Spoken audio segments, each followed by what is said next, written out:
ICT বিষয়ের আমরা যখন লজিক ফাংশন সরলীকরণ করি তখন যদি এই ধরনের ফাংশন থাকে, 57 নম্বর অঙ্কে বলেছে A nought plus B nought তার উপরে nought plus A nought A plus B তার উপরে নট, আবার এখানে টোটাল একটা নট। তো এটাকে সরল করব কিভাবে? প্রথমে এই যে প্লাসের উপরে যে টোটাল বড় নটটা আছে এটা ভেঙে দুই খণ্ড করতে পারি, এদিকে অর্ধেক নিতে পারি ওদিকে অর্ধেক নিতে পারি, সেক্ষেত্রে প্লাসটা ইন্টু হবে।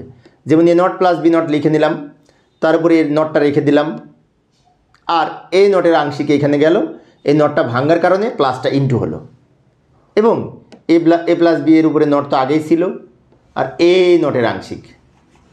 বিষয়টি আবার বলছি, লক্ষ্য করি, এই যে ডি মর্গেনের যে প্রথম উপপাদ্য আছে সেখানে বলা আছে যোগের পূরক সমান পূরকের গুণফল।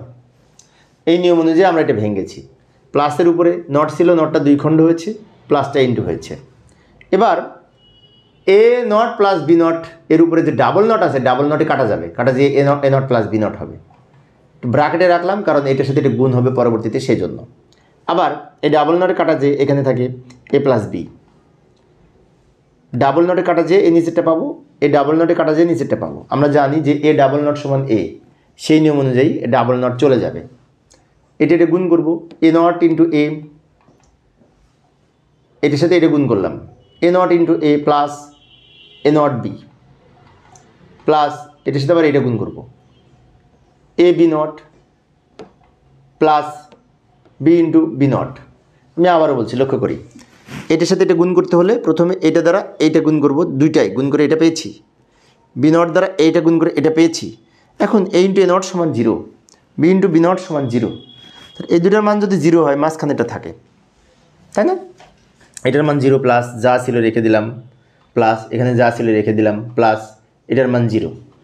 এবার এই 0 আউট করে নিচেটা থাকে A not B plus A B not, A not B plus A B not. এটা এখানে লিখলাম, এটা এখানে লিখলাম। এখন এটার কিন্তু আরেকটা সূত্র আছে, A not B plus A B not, এটার সূত্র হচ্ছে এ এক্স অর বি। এই যে A X or B, A X or B এর সূত্র কিন্তু এইটা, A not B plus A B not, এটার সূত্র কিন্তু এইটা আমরা জানি, তাই এটার পরিবর্তে এটা লেখা যায়। তো ফাইনালি এটার উত্তর হলো এ এক্স অর বি। তো প্রিয় শিক্ষার্থী বন্ধুরা, এই ছিল আমার আজকের আলোচনার বিষয়। আমি শিক্ষার্থীদের অনুরোধে অল্প অল্প করে আলোচনা করি যাতে শিক্ষার্থীরা বোরিং ফিল না করে। পরবর্তী ক্লাসটি দেখার আমন্ত্রণ রইল। খোদা হাফেজ। 58তম ক্লাসে কী করাবো, এই যে এই ক্লাস এটার সমাধান করার চেষ্টা করব।